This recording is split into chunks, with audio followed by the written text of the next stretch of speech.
January 1842, the Hindu Kush. 16,000 souls left Kabul 6 days ago. Soldiers, wives, children, servants. They were promised safe passage through the mountains. The mountains kept no such promise.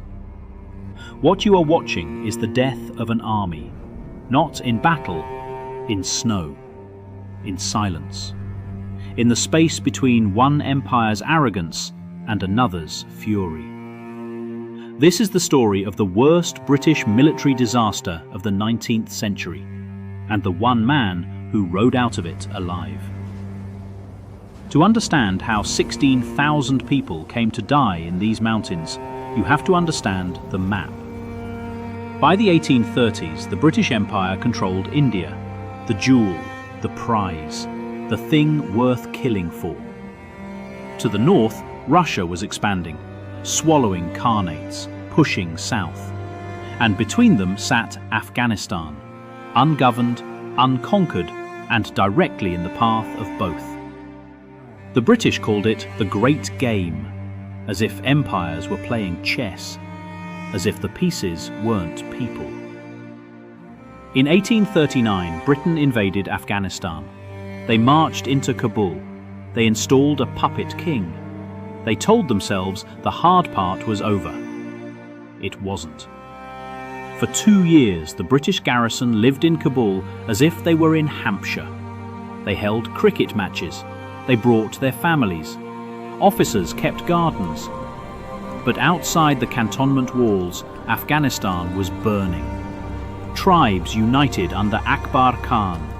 Supply lines were cut. Outposts fell.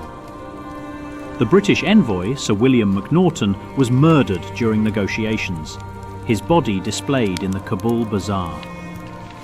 By January 1842, General Elphinstone, elderly, indecisive, crippled by gout, had one option left: retreat.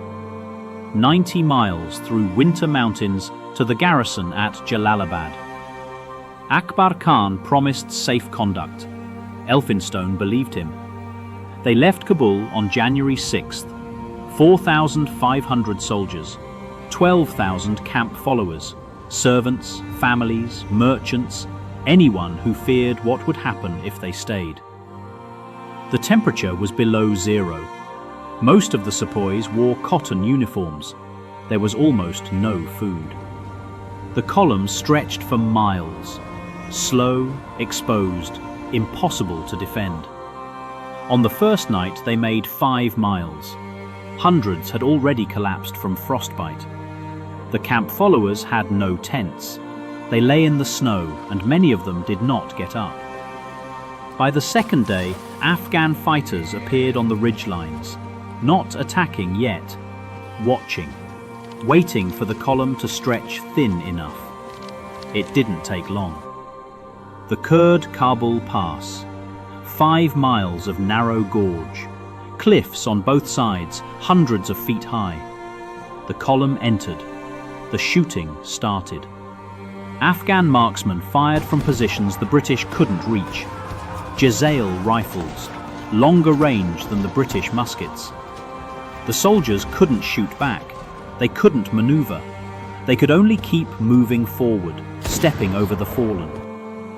3,000 died in this pass alone. Soldiers, women, children. The snow turned dark. The survivors staggered out the other end and kept walking. There was nowhere else to go. Akbar Khan sent word: "Surrender your weapons and I will protect you." Elphinstone surrendered the weapons. The attacks continued. At Jagdalak, the Afghans had built a barricade across the pass. Thorn bushes and rocks. A simple barrier that became a slaughterhouse.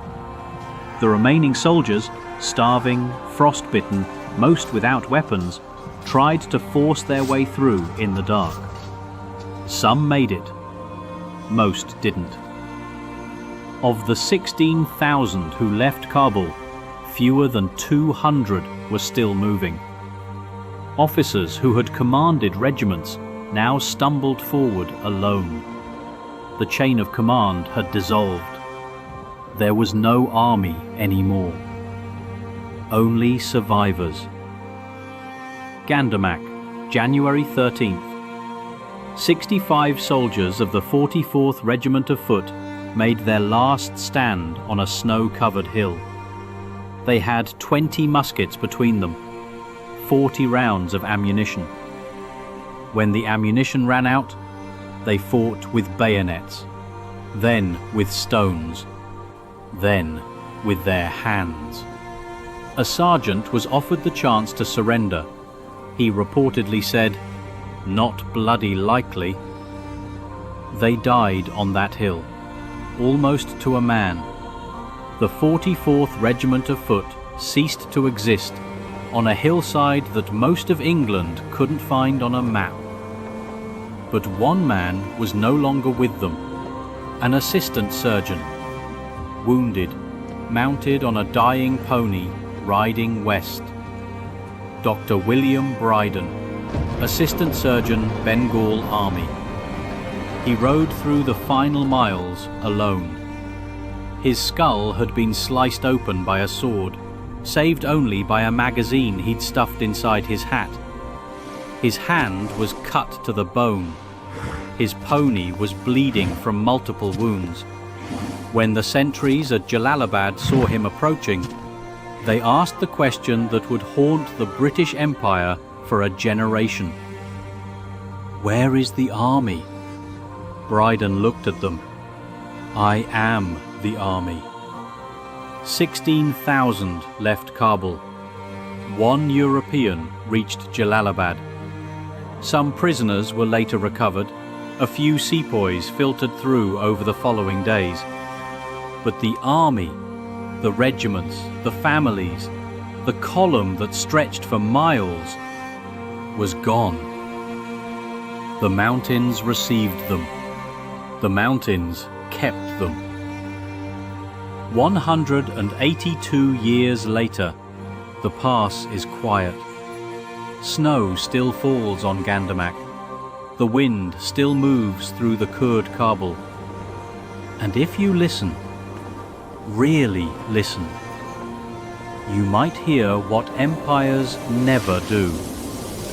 The sound of a lesson not yet learned.